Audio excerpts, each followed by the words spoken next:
Well, hello, ladies and gentlemen. When last we met, we were talking about the domains of life, the bacteria, archaea, and eukarya. We focused predominantly on the prokaryotes, but today we're going to transition to looking at the eukaryotic organisms. So, in this sort of tree or ring of life that you've got that we're working on, we're crossing over that threshold into organisms that possess nuclei and have membrane-bound organelles. So, things to focus on here: how are the different branches in the eukaryotic portion of the tree organized, and what are some of the distinguishing characteristics of these organisms? Now, I do want to mention the caveat that the branching here is not exact. It just provides general descriptions and helps you see big relationships.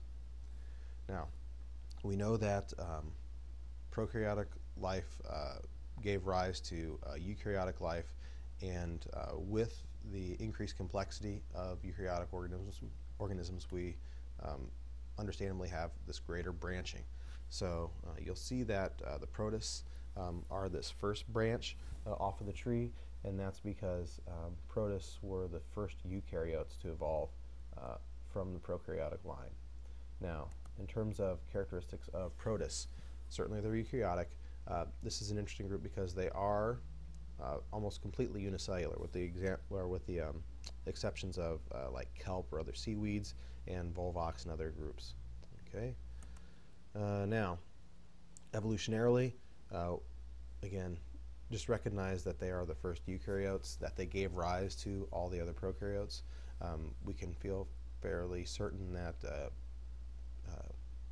protists evolved from prokaryotes because they are unicellular, like the prokaryotes. They have DNA that is most similar to those of the prokaryotes.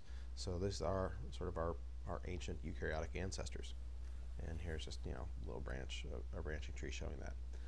Additionally, protists also experienced multiple events of endosymbiosis.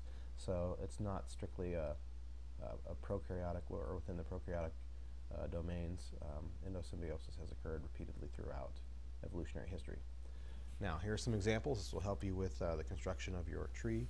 The photoautotrophs produce their own food using different either light energy or other forms of energy.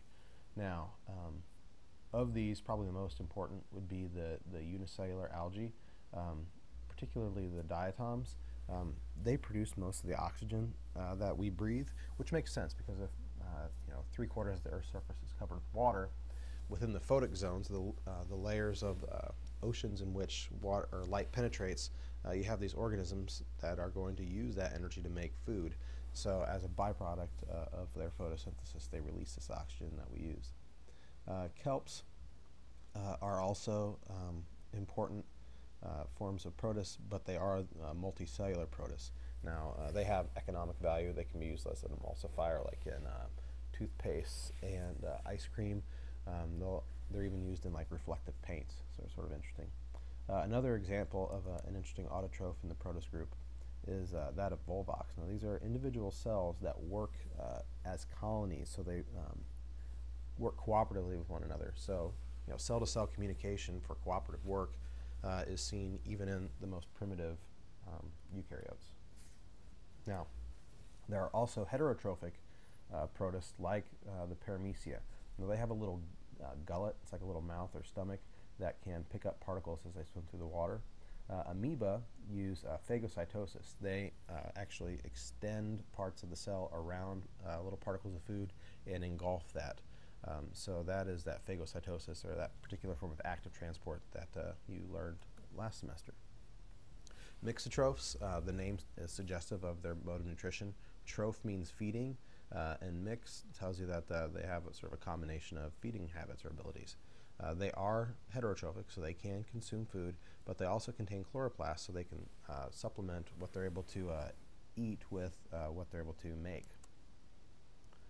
Now, ecologically, we talked about the oxygen produced by the unicellular protists, or some of the unicellular algae, but they are also important because they serve as the base of food chains for aquatic ecosystems. So ecologically, they're critically important to our world's oceans. Now, in terms of life cycle, you can go into all sorts of detail here. Just recognize that they can have sexual and asexual portions of life cycles potentially. Now, the one to really focus on here is also recognizing the fact that certain protists require host organisms to complete their life cycle. So, for instance, the parasite in malaria, or that causes malaria in humans, requires mosquitoes during a portion of its life cycle, and then requires the red blood cells of a human to complete its life cycle. Let's see. Also, interestingly, you have unicellular organisms, there we go, that can actually form colonies during portions of the reproductive cycle. So, again, little interesting lifestyles of protists. Now, as we move down this lineage here, we see the next branch belongs to the plants. So let's zoom in on them. Now, features that distinguish plants. Certainly eukaryotic, but these are multicellular organisms. So now we're transitioning from the protists that are predominantly unicellular to multicellular photosynthetic organisms.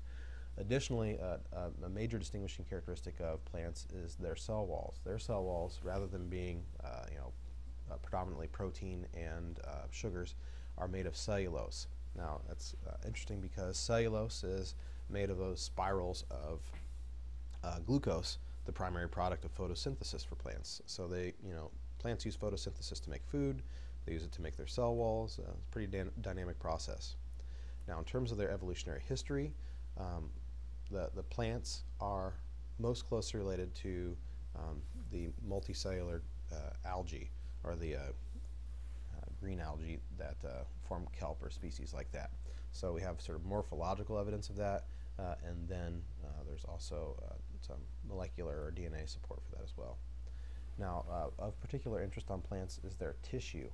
Now, plants have this meristematic tissue that constantly undergoes division. Now, last semester when you were looking at or studying the cell cycle, you had to look at a couple of slides of onion root tips. And within those root tips, you had to look down at a particular region. This individual region here is where the tissues of the plant are constantly dividing. So plants add length to their stems and roots through this constant cell division. Additionally, excuse me. Oh, you need to step out, sweetie. Not right now, sweetie. Talk to mom. All right.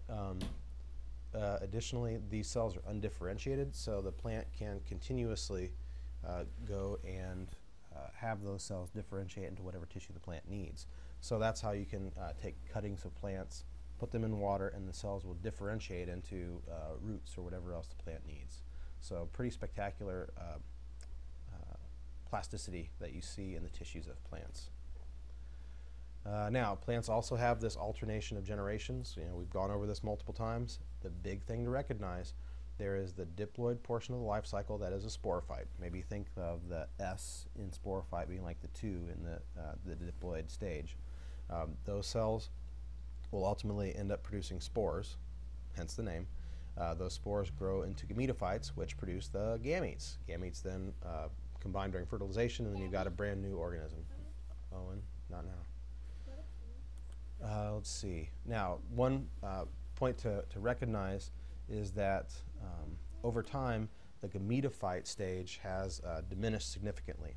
So we see in the earliest plants, the gametophyte stage is rather prominent, but over time, the gametophytes become reduced to the point that in seed plants, the gametophytes are tiny little microscopic organisms that we wouldn't even recognize as being plants.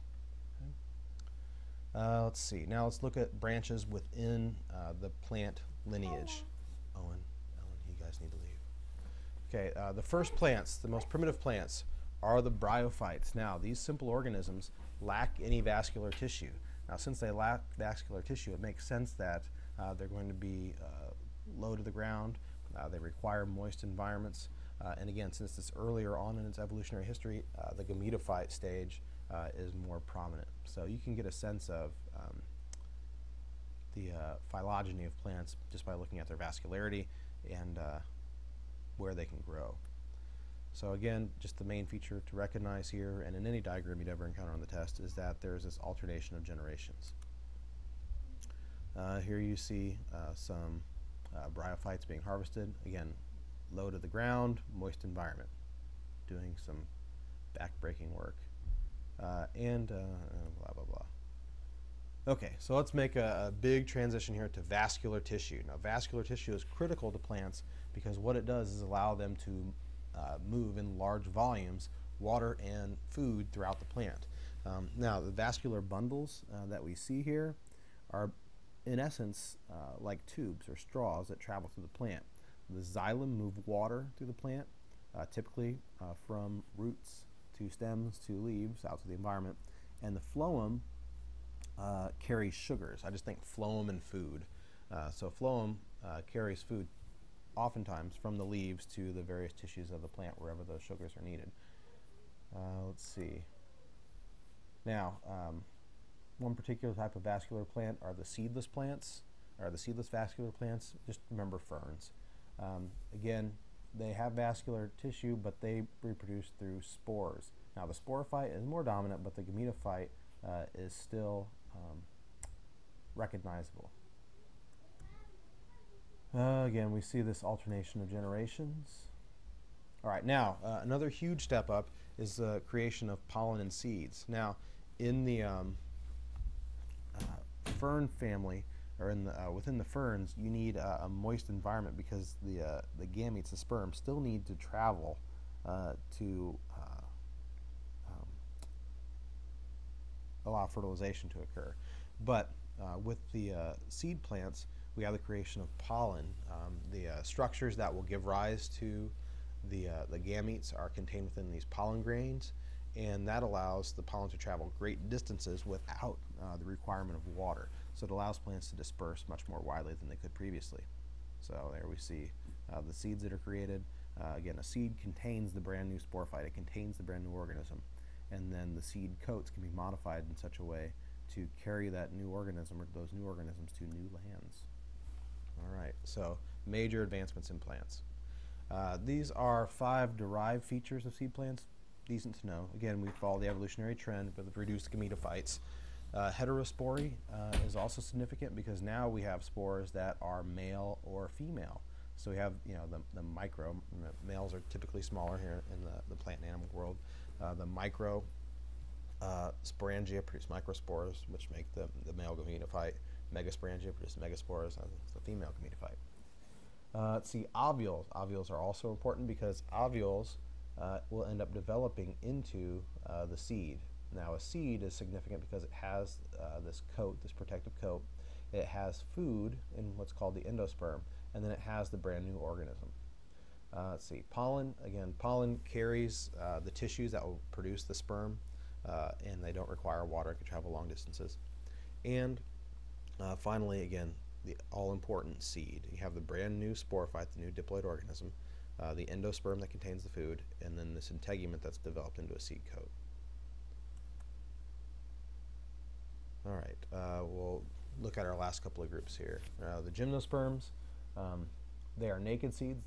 They're considered naked because they do not produce flowers. These are non-flowering plants, and they lack any sort of covering for the seed, or any sort of fruit, I should say, surrounding the seed.